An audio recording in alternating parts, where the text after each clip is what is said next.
Hello, everyone, and welcome to another episode of The Brothers Discuss. I am Alex, And I'm Chris. and our MCU marathon continues with the conclusion of Phase 1, and we've made it to the Avengers, the build-up for the, what is it? This is movie number 6. So for there's been 5 movies of build-up that have all come down to 2012, the Avengers. And was the build-up worth the wait? The short answer is definitely yes. I still love this movie to this day. Mhm. Even if Joss Whedon sucks now. Oh, geez. We'll get into Joss in a bit. But let's discuss the movie overall Okay. as a whole. Yeah, I still think, this was insane at the time. It was like the most ambitious crossover, of course, that just kept growing with each new Avengers movie. Is the next one to be more ambitious? The next one's more ambitious.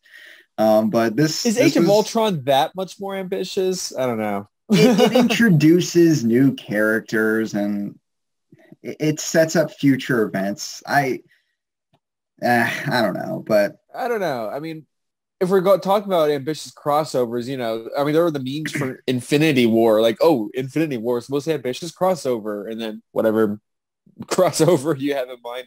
Like the one I did was The Simpsons. It was an episode. It was the X-Files episode where there's like all these aliens that are all lined up at the police station. Like yeah. Marvin the Martian's there, Chewbacca's there, Alpha was there.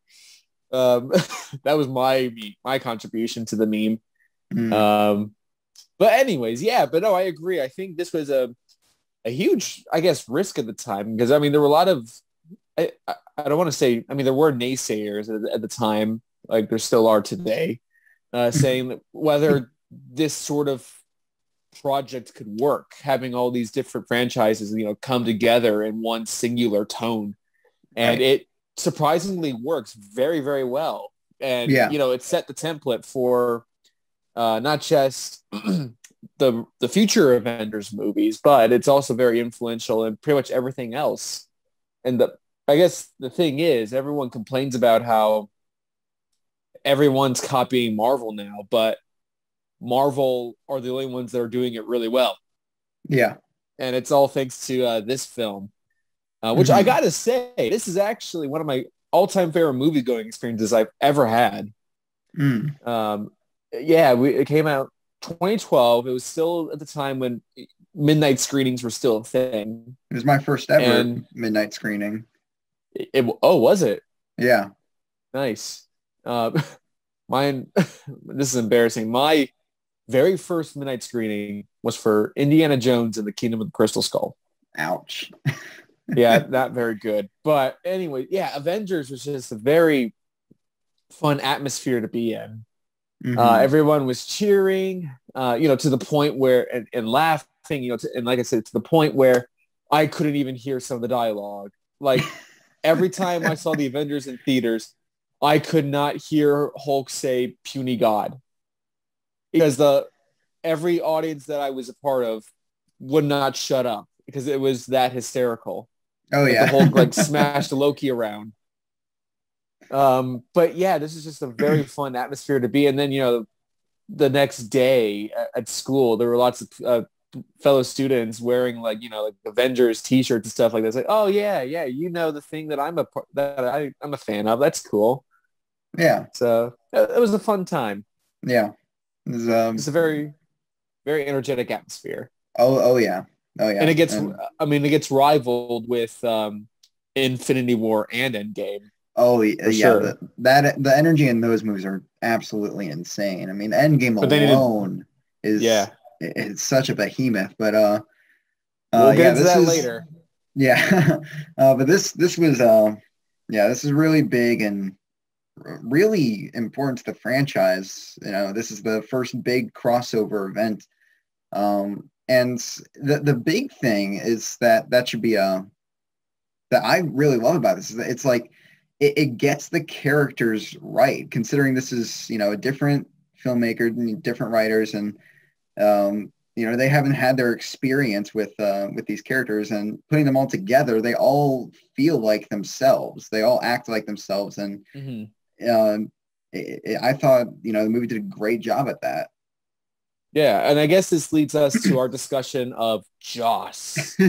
Um, so Joss, he's a piece of shit now, but at the time, he was the king of like geek culture. Well, I don't maybe not geek culture. That may be giving him too much credit, but he was like the ideal writer for this kind of thing. I mean, he's had his hand on. I mean, not just like stuff like Buffy the Vampire Slayer or Firefly. But he's done some work in comics. I mean, he most notably, the thing I really knew him from was his run on Astonishing X-Men, which is my all-time favorite X-Men run ever. I adore his run on Astonishing X-Men so much.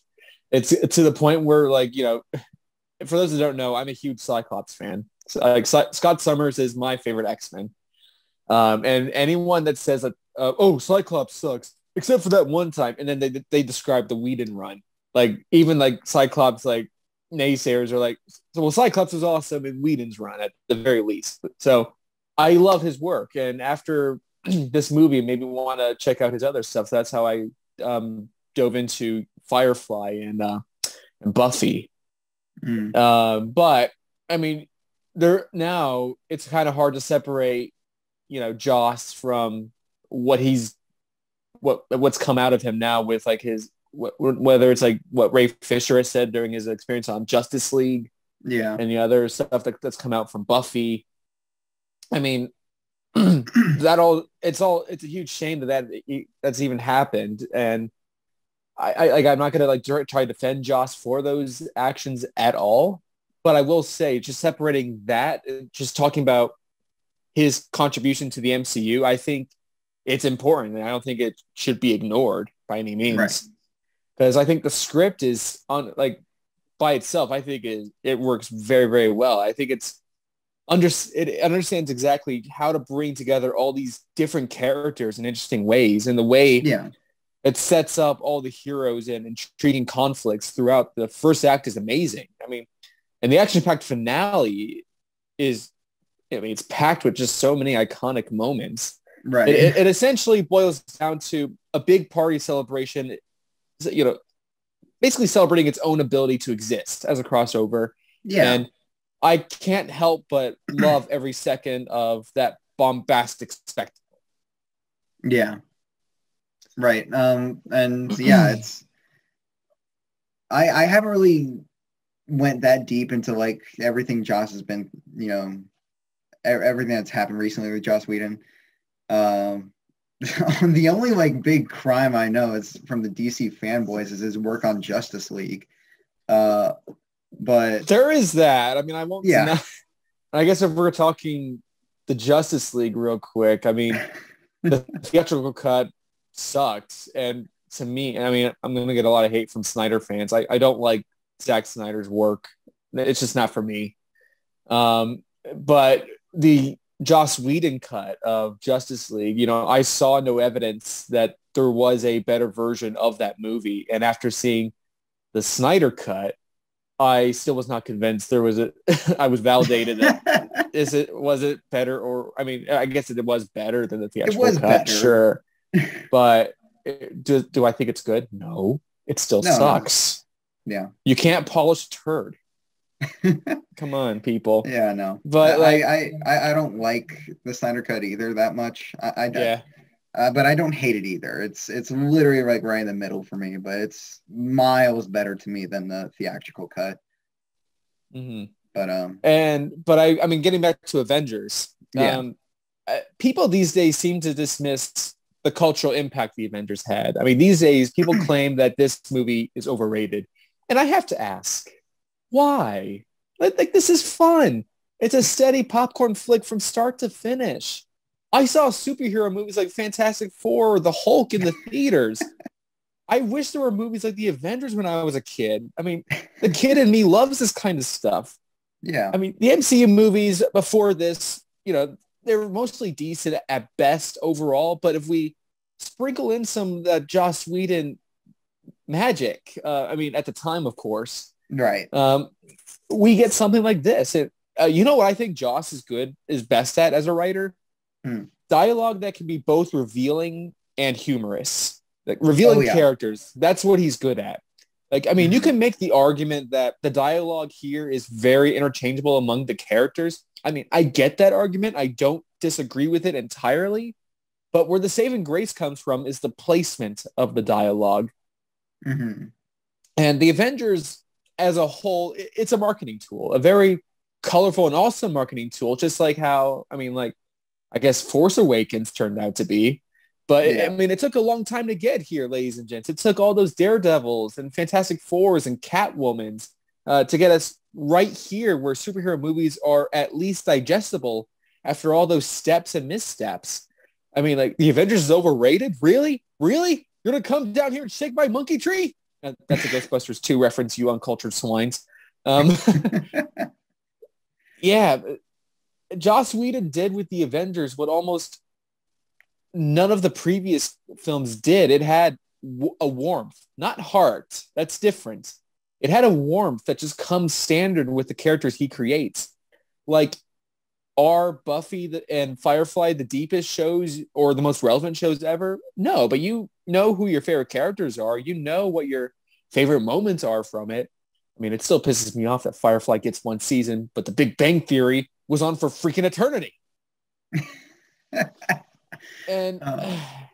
but like the Avengers, it's kind of like going home to a remodeled house. You're familiar with it, but everything is new and shinier. Like, we Hmm. don't have to bother with convoluted nonsense. It was all simple. Like, Loki want blue cube, or like, it's kind of similar to like Vader want Death Star plans. Simplicity, bitches.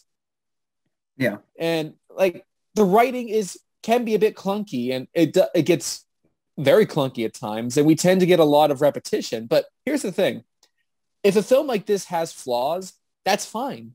Flaws aren't the issue for me. Do I care enough about the people in the film that I can overlook flaws? And I will admit there's just enough to care about. And believability really stretches at times here in this film. Like the helicarrier, I'll go and say right now, the helicarrier is ridiculous. When the engine went out, like, why couldn't they just land it? Wasn't it Nick Fury's job to say, like, hey, land the ship? Like, he says to get He's over water. So he why said don't you land on the water? he said like get it over water, but you can tell like it's actually above land and above this somewhat, urban area. So I get I kind of get what you're saying, but the film does a Yeah. decent enough job to make it seem like okay, Okay. yeah, then you keep it in the air. Also, how does Cap not lose his shield whenever he throws? Is there like a magnet or something? I don't. It's I never only understood how it it is works. only brought up in Age of Ultron of all movies that he has a magnet like on his That's sleeve. right. Forgot about that. Only in that one. Yeah. And um, the other big stretch for me is like, how can Eric Selvig get something like an emergency shutdown past Loki? that was kind of the big one. That's Yeah. a pretty big convenience right there. um, And look, I'm sorry if this is me coming off like, oh, you're spoiled and you don't appreciate what you have, Sermon. But I mean, I'll go and say it. You're spoiled and don't appreciate what you have here.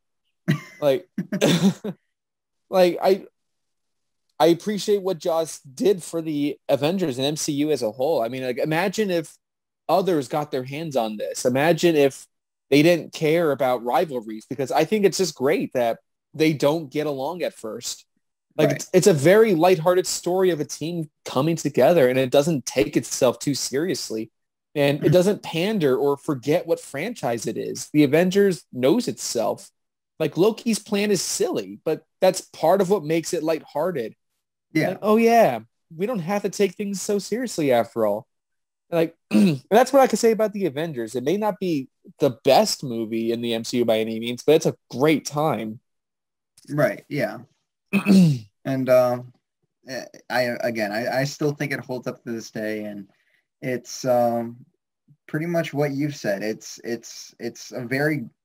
a fun time. It's entertaining from start to finish. Even if it does get, I will admit it does get ridiculous at points, but I think it's solid enough. All the characters get their time to shine, and especially when they work together. It's Go on. No, wait. Yeah, I know what you're gonna say. I know exactly what you're gonna say. Okay. You're gonna talk about Hawkeye, aren't you? Yes, you read my mind. But all right. But I'll let besides you finish Hawkeye, first. Okay. Besides Hawkeye, who thankfully gets better as the franchise goes on, but like all the other characters, they get their moments, and I think it really works, especially when they're all working together. Mm-hmm. Yeah. So yeah, Hawkeye. Let's get him out of the way real quick. I mean, Jeremy Renner is like great casting as Hawkeye, and I do, like you said, I think Hawkeye does get much better the more movies we see of him, and I think he particularly shines in Age of Ultron, which is a movie I'm not the biggest fan of overall, but I do like Hawkeye in that movie very much. And he's great in Endgame as well, but here he's just brainwashed for most of the film. And I know they make a joke of that in Age of Ultron. They become very self-aware of that. Yeah. But I mean, everyone else I think has really great like moments. I mean, I guess the closest one that doesn't for me, it's Captain America, actually. There's just never really been a whole lot of moments where I saw, Captain America, the leader, really. I mean, there are times towards the end, but like he's still, I guess at this point, he's still trying to find his place in the modern world. But I think that gets explored even further in The Winter Soldier. Right. And which honestly, is a great movie. That's also something like in Age of Ultron where personally, I think like all the characters, they, get fleshed out even more in Age of Ultron, except Cap. He's left in the dust yet again in that movie for the most part. And then also in Infinity War. And then you get to Endgame, and they're finally. And that is different. Yeah.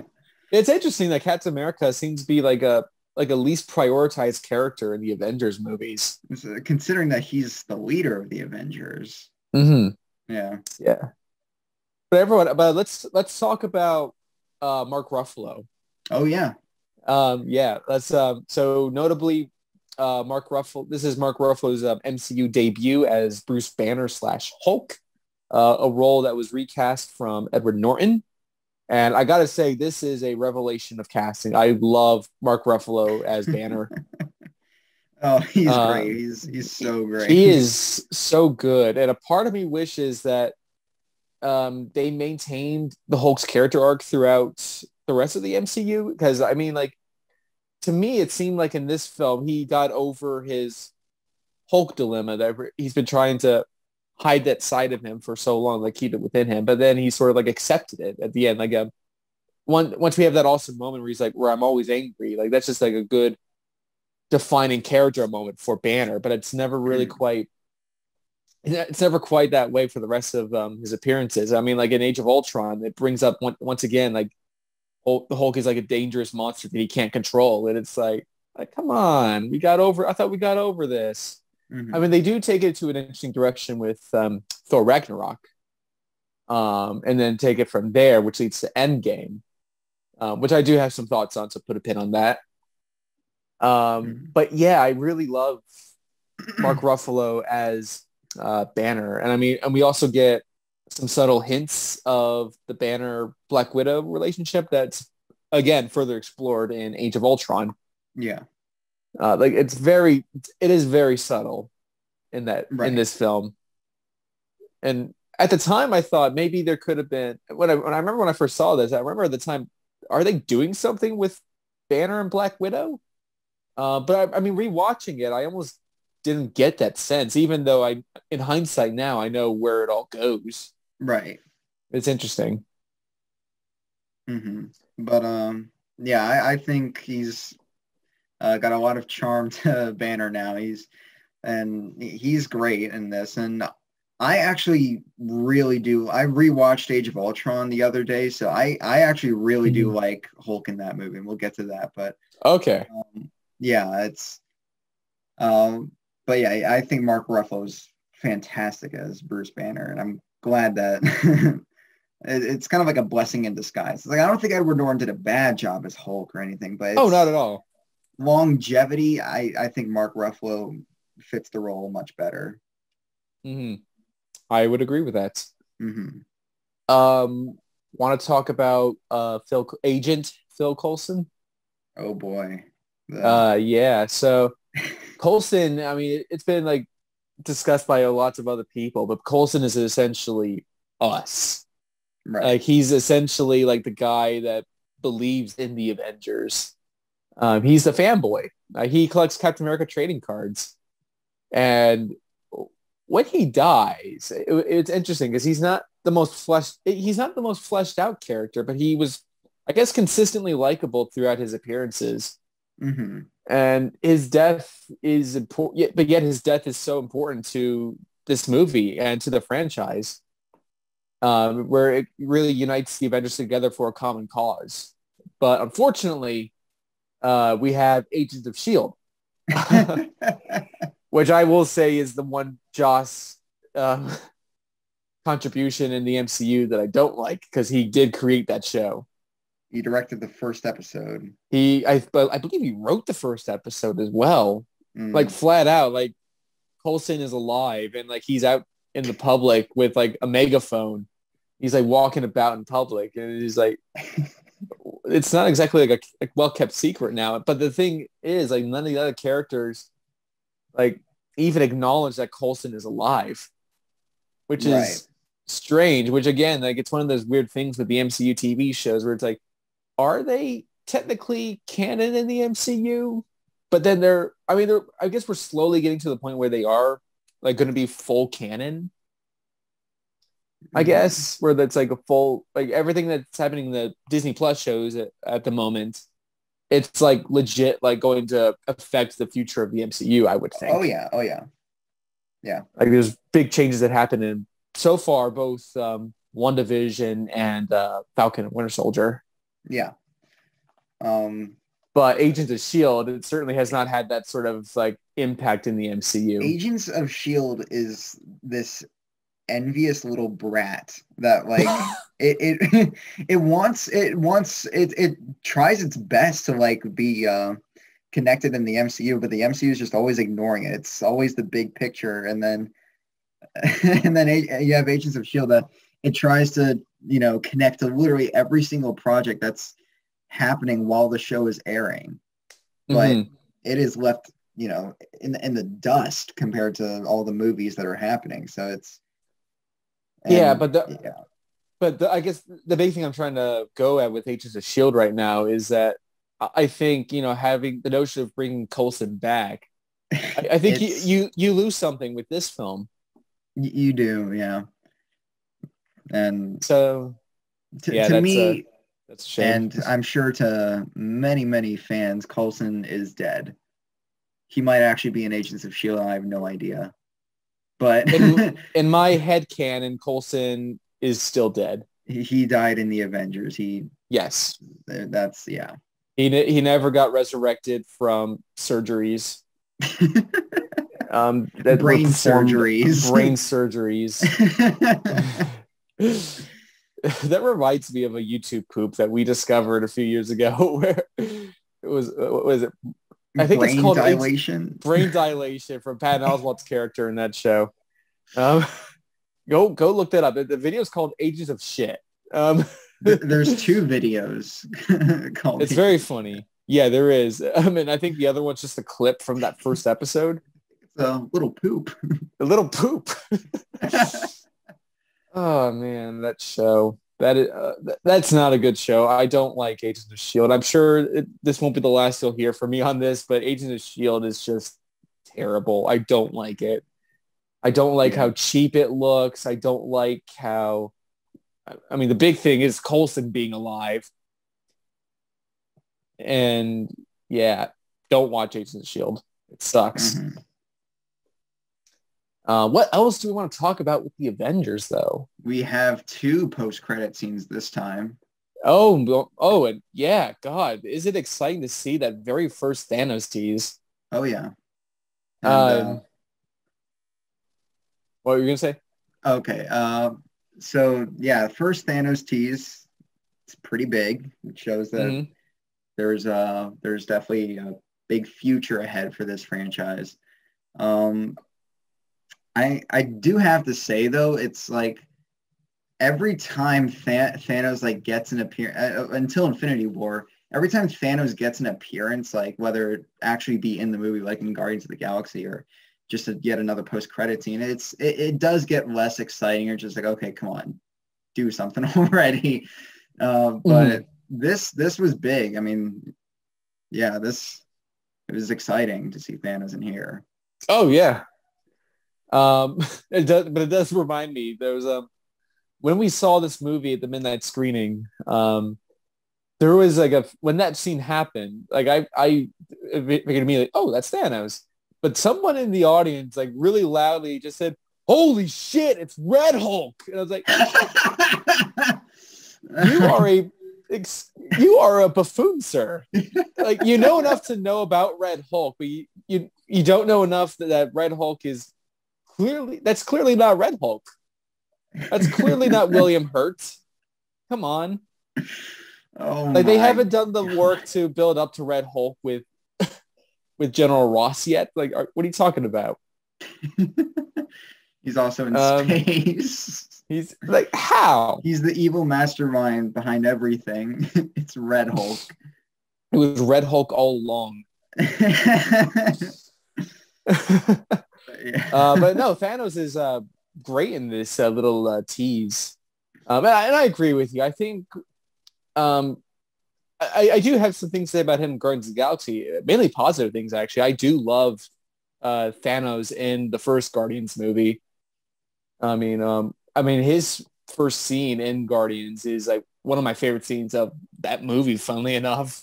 Mm. But yeah, with each little tease at Thanos after that, it's just like, come on, like, why do we have to care? It turns out in Infinity War, they gave us good reasons why we have to care about him. Yeah. But it's still nice to see this little tease that it's like, oh, snap, they're building something big. And it did take a while to get there. Mm-hmm. But we got there eventually. And where we got to was pretty great. Yeah. And then secondly, we got the shawarma scene. So this scene, if I recall, this was shot like a week before the movie came out. I think that's correct. Something along those lines. And if I'm not mistaken, I don't think they actually got Chris Evans in that scene. No, I heard they got Chris Evans, but like he had a beard, so you notice in the scene Oh, where he's like he's covering right, it up. You're with right. his Yeah, hand. no. I thought at first I think I misremembered it was like a stunt double or something like that, but and hence why I was covering his face. But no, that makes much more sense. Yeah. I think you're right. Right. Yeah. But that's a funny scene. I guess that's a tradition for a lot of the MCU movies where they'll often have two post-credit scenes where, you know, the first one would often be a tease for something in the future, and the second one is just like something, just a joke. Yeah. A fun little gag that's most likely set up earlier in the movie. Yeah, stuff like Thor: The Dark World is an example, as is what I guess Far From Homecoming. All right, well, Iron Man 3 only had the one, but yeah, but it teases like, you know, he's he's in therapy, but you don't know who he's talking to, and then you find out it's Banner at the end of it. Yeah, and we'll talk about that in I guess the next Marvel video, because that's Iron Man 3's next.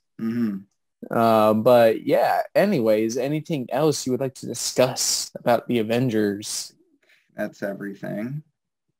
Oh, okay. Yeah. But yeah, no, this is a great, still to this day, a really, really great movie. I think the build up to it was well worth the wait. And I think I know people like to hate on them now, but Joss Whedon truly did tremendous work here in this movie. I can't deny that. Like, there's just really slick direction. I mean, it's got very quotable and witty dialogue.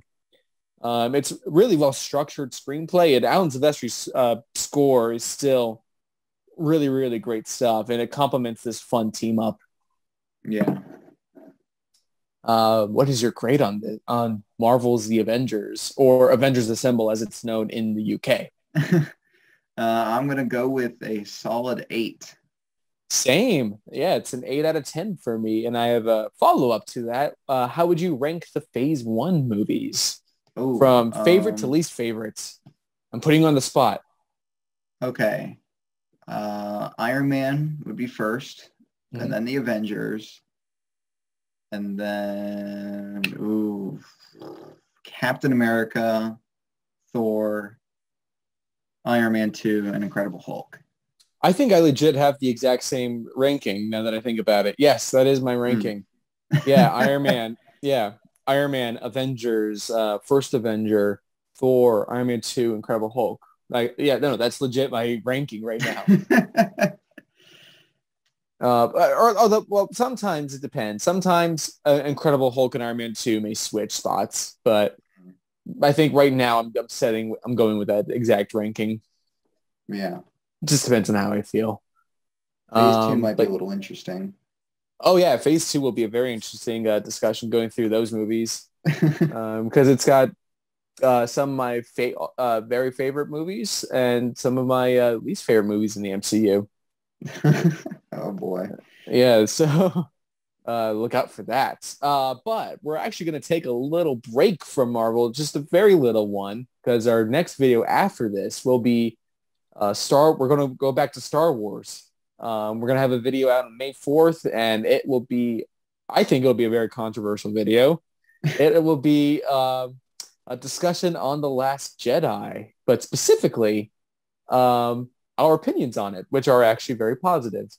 Mm-hmm. So if you want to hear us talk about why every common critique of The Last Jedi is incorrect, then stay tuned for that, because we're going to debunk a lot of those. In fact, I think we're going to debunk every common complaint in that movie. Yeah. Because I've written my notes for it already, and it's I've got a lot of pages worth of material to work on. I can go ahead and tell you, I'm going to be talking a lot more about the Star Wars fan base than the actual movie. Yeah, that will be a very interesting discussion. All right, but until then, after our Last Jedi video, we'll do a video. We'll go back to Marvel and we'll discuss Iron Man 3, which that will be a very interesting discussion, because I don't know what your opinion is of that movie right now, but I'll go ahead and say right now, it's mine is actually extremely negative. Oh boy. So look forward to that. So until then, thank you all so much for tuning into our discussion of the Avengers. We hope you enjoyed it, and look out for future stuff. Take care, everyone. Bye.